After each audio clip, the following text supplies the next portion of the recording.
Nkulamusizaako mukwano gwange najjo sinzo bango otuuliza bali kwekumira ku UG Update TV. Olwaleero General Muhoozi Kayini Lugaba CDF Chief of Defence Force wamu ne Minisita Balamu Atinyi batuuzizza olukuŋŋaano olubadde lukiikiddwamu ba CEOs aba media houses ez'enjawulo. Uganda Communication Center tuuzizza olukuŋŋaano luno.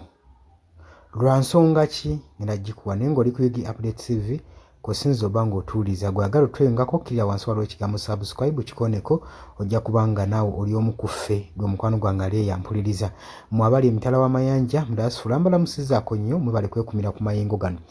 Wabula olukuŋŋaano luno lwalangirirwa General Muhoozi Kayini Lugaba ng'agamba nti ayise meeting egenda okutuuzibwamu si General Muhoozi Kayini Lugaba, UCC yayisa dda meeting eno ng'eganyuddwamu okuŋŋaanya ba CEOs aba media houses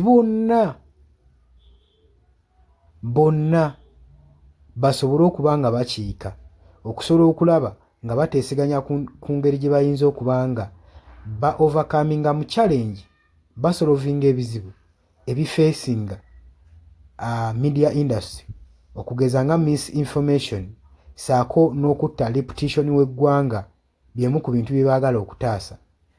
Bagamba nti nno batuuzizza meeting eno okusobola okusalira wamu amagezi basobole okulaba nga bapromotinga ba journalism bannamawulire ab'enkya ab'omutindo abali respective basobole okuba nga beetangira okuweereza information atatuukiridde oba ebitakwatagana nga tebiriiko na kigendererwa kitwayise misinformation obubaka obuzaabuza abantu kire nno kireme kuttattana reputation nga eggwanga.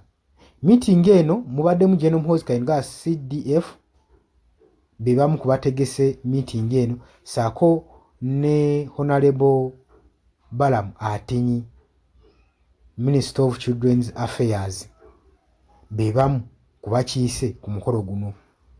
Ba CEOs abasinga ba media house balabiddwako nga bakiika bagende mu maaso n'okuba nga balaba ekyokukola nga ekiwundu bakisalira eddagala. Jjukira Muhoozi Kayini Lugaba Chief of Defence Force yavaayo n'awandiika ku mukutu gwe ogwa Twitter ng'agenda mu maaso n'okuwooninga media houses zonna nga mu woofiisi we yaleese editor era ye bagenda otandika okweditinga information yonna esookenga wuwe yonna egenda eva ku media house esookenga wuwe nga tenna publishingibwa.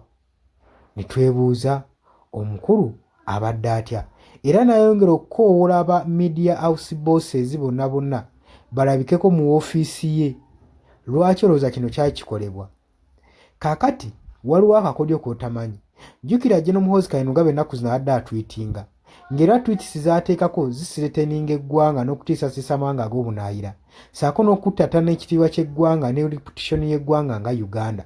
Kati mu kuzzaawo nze nga mbe baba batuuzizza meeting eno nga baagala kuzza buggya reputation y'eggwanga Uganda bandisoose kutuuza Muhoozi Kayini Lugaba ku tweets z'agenda mu maaso n'okukola ku mukutu gwe ogwa Twitter. Ekirala jjukira information yonna gy'ateekako tetambuzibwa ku mukutu gwe gwokka ogwa Twitter wabula ne media houses endala zitambuza ne spreadinga information eno. Kakitegeeza nti naye kennyini byapostinga takyabyekakasa bitandise omumutiisa y'ensonga lwaki ekifo ky'okwesalira amagezi nga ye asazeewo okuyita media houses ez'enjawulo asobole ozikugira ku biki bye baba bagenda opublishinga we mubeeramu byayogedde ebitagenze bulungi baleme kubeera nga babispreadinga nga bigenda wala. Jjukira ebigambo bya tweetinga media houses zino zibikwata ne zibisalamu ne zibyongerayo ensonga lwaki bisaasaanira mu ggwanga n'atuuka okugyayo ensobi nga tekyasobola kuba ng'eri unreversible.